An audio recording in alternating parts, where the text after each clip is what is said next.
Hello. আর এখন আমি ready হচ্ছি, একটা ব্যাডমিন্টন টুর্নামেন্ট অর্গানাইজ করেছে আর সেখানে কোনো চলে এসছে। সো ভেবেছিলাম কি যাবো না, কারণ কি 12 তারিখ থেকে আমাদের লাস্ট সেমিস্টার রয়েছে। সিট করে ফেলি, এত ঠান্ডা, প্লাস বাইকে যেতে হবে। আমার তো ভেবেই ভয় করছে, 4 বেশি হয়ে গেল মনে হচ্ছে। দৌড় বাবা, তাড়াহুড়োর সময় এইসব ঘটে। লিফটে হালকা করে লাইন করবো, লিটারালি আমার হাত কাঁপছে।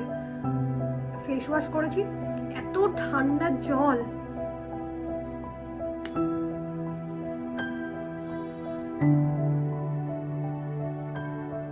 চোখে হালকা একটু ফিক্স করবো, মানে কি পরবো সেটা পর্যন্ত জানি না। কিছু একটা ঢুকিয়ে চলে যাবো। প্যালেটের মধ্যে একটা হাইলাইটার আছে, এটা একদম লাইট হাইলাইটার, হালকা একটু হাইলাইট করে নেবো। দেরি হয়ে যাচ্ছে, ড্রেস পরে আসছি। So this is my final look.